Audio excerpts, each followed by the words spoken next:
Rasulullah sallallahu alaihi wasallam sudah menjelaskan di hadis yang sahih, man shalla alayya marratan man shalla alayya 10 marratin kutibat lahu syafa'at yaumil qiyamah. Barang siapa yang salawat kepadaku 10 kali saja dalam satu hari dapat syafaatku. Berarti sudah jelas. Tapi harus difahami. Kadang-kadang satu hadis itu jangan kita mengambil pemahaman lewat satu hadis. Artinya barang siapa yang salawat 10 kali dalam satu hari dapat syafaat Rasulullah, tapi dia tidak pernah salat,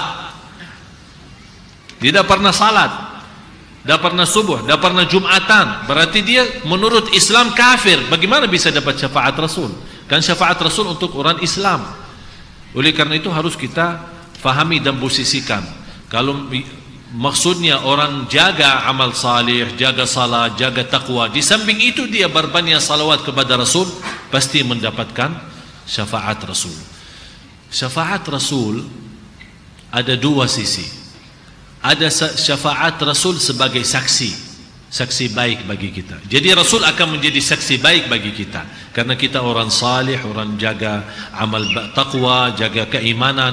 Rasul akan menjadi saksi. Yang kedua, syafaat Rasul akan minta tolong Allah untuk diampuni dosa kita. Berarti Rasul akan menjadi saksi baik bagi orang salih dan menjadi membawa syafaat bagi ahli maksiat dan dosa. Faham? Jadi berbanyak salawat itu menjaminkan syafaat Rasul. Yang dimaksud di sini syafaat Rasul lewat berbanyak salawat adalah diampuni dosa kita. Sebagaimana ulama menjelaskan, ada 40 manfaat daripada salawat. Ada 40 macam manfaat daripada salawat kepada Rasul. Di antaranya ampunan dosa kita. Dan kita semua membutuhkan syafaat Rasul. Dan macam syafaat banyak. Rasul mensyafaatkan semua orang muslim dan orang kafir, semua umat Nabi maupun umat yang terdahulu. Itu namanya syafaatul kubra, syafaat yang paling besar. Nanti di hari kiamat, karena mereka sudah berdiri 50.000 tahun, mereka merasa sudah lelah, tidak merasa mampu sabar menghadapi hisab. Belum hisab ini sudah mereka merasa tersiksa 50.000 tahun berdiri.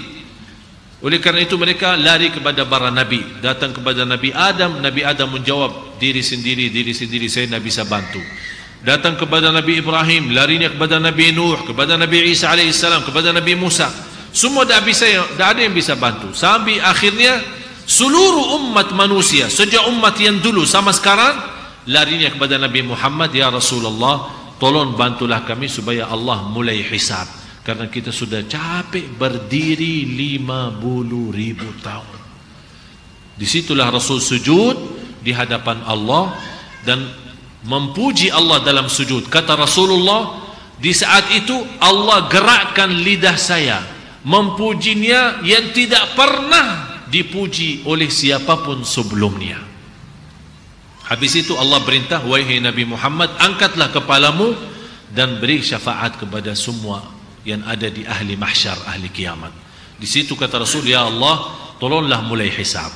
Ini umum, namanya syafaat yang agung. Ada syafaat lagi yang Rasul minta tolong Allah memaafkan sebagian ahli neraka yang masuk surga. Ada sebagian dari umatnya yang dihukum masuk neraka. Jadi Rasul minta tolong Allah, namanya syafaat pindah dari neraka masuk surga. Ada syafaat ahli surga sendiri. Ahli surga yang ada di posisi bawah disyafaatkan oleh Rasul, dinaikkan posisinya. Berarti ada macam-macam syafaat. Tapi yang jelas memang berbanyak salawat menjaminkan syafaat Nabi Muhammad sallallahu alaihi wasallam. Tapi jangan hanya salawat tapi tidak salam. Dan mengucapkan kalimat syahadat, menjalankan 5 rukun Islam, namanya muslim. Kalimat syahadat, salat, zakat, puasa dan haji, namanya muslim. Belum tentu beriman, belum masuk dalam golongan iman. Iman itu jauh lebih besar, lebih luas. Masuk dalam martabat iman kepada Allah dan rukun-rukun iman. Di antaranya iman kepada Allah, para malaikat, kitab-kitab, para nabi dan rasul. Kemudian hari kiamat yang terakhir adalah terhadap qadar baik maupun buruk. Termasuk dalam iman adalah amal-amal salih yang lain, silaturrahim, berbuat baik, memaafkan orang, menjadi orang ikhlas lahir batin, bersedia, bersabar, dermawan, berinfak, menjaga istiqamah salat sunnah-sunnah, iman-iman. Misal ada seorang malas sama sekali, tidak mau salat sunnah, tidak mau qiyamul lail, tidak mau duha, tidak mau sunnah qabliyah ba'diyah, tidak mau sunnah wudu, tidak mau tahiyatul masjid, tapi salat 5 waktu jaga betul, luar biasa. Tapi lebihnya tidak ada sama sekali. Namanya apa? Muslim. Semakin berbanyak di luar salat 5 waktu wajib, ada berbanyak salat-salat lain, dia akan pindah dari posisi muslim bertingkat menjadi iman. Mau melebihi daripada iman, itu namanya muhsin. Muhsin artinya orang yang senantiasa berbuat baik. Dan itu martabat muhsin jarang ada kecuali yang dapat istimewa dari Allah. Apa itu ihsan? Bagaimana kita bisa menjadi muhsin? Kita beribadah kepada Allah seperti Allah melihat kita. Jadi posisi saat kita beribadah seolah-olah kita merasa dalam batin kita Allah melihat kita. An ta'budallaha ka'annaka tarah. Kalau kita belum bisa merasa kita melihat Allah, yakinilah Allah melihat kita. Dan ini soalannya agak martabat tinggi. Kalau di ilmu tasawuf bertingkat-tingkat sejarah batin sampai kita merasa Allah menguasai kita. Jadi setiap berbicara hati-hati, setiap gerak hati-hati, setiap mau berbuat apa hati-hati. Jadi tingkatan ihsan itu benar-benar membuat kita suci lahir batin. Dan bukan semua orang mampu menjadi di martabat muhsinin. Kalau sudah mukminin, ya syukurlah. Kalau sudah mukminin, syukurlah. Tapi yang paling tinggi adalah muhsinin. Mudah-mudahan kita bisa menjadi orang-orang yang muhsinin. Karena dari muhsinin kita hidup benar menjadi hamba cinta Allah, dan Allah juga mencintai kita. Ya, karena membahas soal muhsinin ini, udahlah, ini menjadi hadiah untuk Bapak Ibu semua. InsyaAllah saya akan khususkan tema untuk hari Ahad besok, kuliah duha, 10 amalan menjadikan kita muhsinin. Mau enggak? Mudah, hari Minggu insyaAllah. Kuliah duha saya khususkan ini, karena ini baru pertanyaan ini, saya khususkan. InsyaAllah kalau kita bisa membawa 10 amalan ini, InsyaAllah bukan hanya kita bisa cinta Allah, tapi akan Allah mencintai kita. Kalau Allah sudah mencintai kita, berarti kita sudah menjadi kelompok muhsinin. Dan banyak ayat Al-Quran, Inna rahmatallahi qaribun minal muhsinin. Sungguh rahmat Allah sangat dekat kepada orang yang muhsinin. Inna allaha ma'al muhsinin. Inna allaha ma'al ladhina taqaw wal ladhina hum muhsinun. Banyak ayat-ayat Al-Quran tunjukkan Allah memang puji dan Allah senang terhadap orang muhsinin. Mudah-mudahan kita semua menjadi orang muhsinin. Bapak Ibu jamaah sekalian, ingat satu hal, yang paling mulia dalam hal afiat, yang paling mulia dalam hal afiat, orang yang diampuni Allah dan diberikan kesempatan taubat sebelum mati. Yang paling tinggi dalam hal afiat, yang kita selalu mendengar doa Allahumma inni as'aluka al-afwa wal-afiyah, itu yang dimaksud afiat itu orang diberikan oleh Allah kesempatan taubat sebelum menghadapi kematian. Jangan sampai kita orang menjadi i'tibar bagi orang lain. Itu buruk. Seburuk hamba Allah yang Allah jadikan i'tibar dan belajaran bagi orang lain. Artinya apa? Karena dia masih dosa maksiat, Allah celakaan dia dibanding orang lain. Berarti gara-gara dia orang lain kawannya sadar dan taubat. Berarti yang jadi korban di sini i'tibar siapa? Jangan sampai kita orang dijadikan oleh Allah i'tibar dan pelajaran bagi orang lain. Na'udzubillah. Yang semestinya kita menjadi contoh baik dan menjadi pelajaran baik bagi orang lain, yang membuat orang lain semangat untuk beribadah. Oleh karena itu harus kita orang berbanyak taubat kepada Allah. Berbanyak taubat. Dosa sembunyi, dosa rahasia, dosa besar, dosa kecil. Dosa kita tidak tahu kapan saatnya kita menghadapi kematian. Jangan sampai kita menghadapi kematian tapi kita belum taubat dari dosa itu. Karena na'udzubillah, orang yang meninggal dunia masih memiliki dosa maksiat, apalagi dosa itu besar, belum dia sampai taubat kepada Allah Subhanahu wa taala, bisa menjadi ancaman. Ada seorang wanita pernah bermimpi. Mohon maaf, dia sepertinya kebiasaan berlaku zina.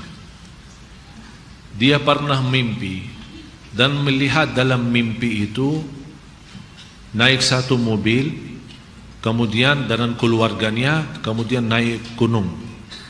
Tiba-tiba pas menuju ke puncaknya gunung itu, terbalik mobil itu. Terbalik dan tiba-tiba merasa habis dia terbalik, sepertinya pingsan. Baru sadar, tapi sadar dia merasa, begitu dia sadar malah dia melihat dirinya dalam kubur. Dan di situ dia melihat keluar api dari mulutnya dan keluar api dari bawah. Api yang keluar. Dia sepertinya kaget lewat mimpi itu. Dia bertanya, saya sampaikan kepada ibu itu, ibu, saya tidak kenal anda dari mana dan tidak kenal siapa anda, tapi ibu ittaqillah, bertakwa kepada Allah, karena kamu masih suka berbuat zina. Di situ dia nangis. Saya bilang segera bertaubat, karena ini menjadi ancaman bagimu nanti disiksa kubur. Na'udzubillah. Oleh karena itu Bapak Ibu, semua kita punya dosa. Allah Maha tahu dosa kita, besar maupun kecil, sembunyi maupun. Bisa kita menutupi dosa kita dari orang, tapi kita lupa menutupi dosa kita dari Allah Subhanahu wa taala, dan tidak akan bisa menutupi dosa kita. Dan disitulah maha kasih sayangnya Allah. Allah masih, berapapun dosa kita, selama kita masih beristighfar dan taubatan nasuh, akan Allah ampuni. Jangan sampai kita mati belum taubat. Rasulullah SAW bersabda, semua turunan anak Adam, semua anak Adam bersalah, berdosa. Tapi sebaik-baik antara yang salah, yang taubatan nasuha, taubat yang benar. Setiap malam kita taubat lewat istighfar. Jangan sampai kita menjadi i'tibar bagi orang lain. Bisa kita lupa, tapi kullu dzalika fi kitabin 'inda rabbi la yadhillu rabbi wa la yansa. Semua tertulis di kitab Allah, semua tertulis di buku amal, tidak ada yang bisa dilupakan oleh Allah Subhanahu wa taala. Oleh karena itu kita malu kalau kita menghadapi Allah masih ada dosa dan maksiat kita. Alhamdulillah, syukur masih salat kita bisa mendapatkan ampunan, zikir kita bisa mendapatkan ampunan, majlis ta'lim seperti ini kita bisa mendapatkan ampunan. Oleh karena itu jamaah sekalian, saya nasihatin anda semua, masih anda punya kesempatan untuk berbanyak amal saleh sebelum kita menghadapi kematian. Sungguh kita tidak tahu, bisa jadi saat kita punya syahwat itu cuma sekali saya dosa, bisa jadi kita berkata ini yang terakhir saya janji, tapi yang terakhir itu datangnya malaikatul maut saat kita dosa. Ternyata memang yang terakhir, tapi juga yang terakhir kita pisah dari dunia. Disitulah kita dapat na'udzubillah su'ul khatimah. Mudah-mudahan diselamatkan oleh Allah. Setinggi-tinggi afiat orang yang Allah berikan kesempatan untuk taubat. Dan seandainya kita sudah merasa diri sudah punya salah, punya maksiat, jangan sampai anda suka menceritakan ke orang lain atau anda bangga terhadap pelaku dosa itu. Ada seorang, apalagi khusus pemuda-pemuda, Begitu dia ketemu temannya, dia dengan rasa bangga, saya kemarin kerjain pacar gue. Kok bisa bahasanya seperti itu? Saya bisa mendapatkan pacar saya, dan saya sudah bermacam ini, bermacam, sampai dia cerita sana sini. Itu kata Rasulullah, orang yang suka menceritakan dosa yang telah Allah tutupi saat dia berlaku dosa itu, tidak akan diampuni Allah. Karena dia sendiri yang bongkar dosa itu. Dia sendiri yang berani, tidak ada rasa malu, seolah-olah dia berani lawan Allah. Na'udzubillah. Jangan sampai kita semua, kalau seandainya kita merasa masih ada dosa yang belum kita mampu tinggalin, usahakan dirahasiakan dan diamkan, dan tetap ada rasa malu. Ya Allah, sampai kapan saya bisa tinggalin dosa ini? Ya Allah, ampunilah ya Allah. Saat anda juga begitu, anda punya kesempatan taubat dan datang seorang ustaz atau seorang habib atau seorang kiai, anda mau curhat, jangan sekali-kali, biarpun anda percaya sama ustaz itu, jangan sekali-kali anda ceritakan dosamu. Jangan, tidak boleh. Itu menjadi kebiasaan. Pergi ke orang kiai kemana, terus cerita, saya sudah berlaku ini, tolong kiai doakan. Tak boleh cerita. Mau bicara umum, saya berlaku dosa maksiat, tapi tak usah sebut dosa apa itu. Karena ini urusannya sama Allah, bukan urusan sama manusia. Oleh karena itu minta sama Allah yang diampuni, bukan minta sama orang. Begitu kita buka menceritakan ke orang lain, Allah tidak akan ampuni dosa kita. Na'udzubillah. Mudah-mudahan kita semua diselamatkan oleh Allah. Tolong jaga satu doa. Allahumma inni as'aluka al-'afwa wal-'afiyah fid dini wad dunya wal akhirah. Setiap waktu, setiap saat. Allahumma inni as'aluka al-'afwa wal-'afiyah fid dini wad dunya wal akhirah. Semoga Allah Subhanahu wa taala benar-benar memberikan kepada kita afu, pemaafan, dan afiat, yang selamat dari dosa dan maksiat, apalagi dosa yang besar. Mudah-mudahan semua diampuni Allah Subhanahu wa taala. Marilah kita sama-sama berdoa. Apalagi habis azan menunggu iqamat dan kita salat sama-sama, salat berjamaah. Marilah kita angkat tangan, bukakan hati kita dengan kekhusyuan, dengan kerindahan. Tunjukkan hajat kita kepada Allah. Tunjukkan kepada Allah, memang kita malu ya Allah, dosa maksiat kita terlalu banyak, tapi kita masih Allah menggantungkan diri kami ya Allah terhadap rahmat-Mu ya Allah, karena kami tidak pernah mau putus asa dari rahmat Allah Subhanahu wa taala. Mudah-mudahan dengan doa kita yang tulus dan ikhlas, Allah Maha mendengar dan Allah Maha melihat, menijabah dan mengampuni segala dosa kita. Amin ya rabbal alamin.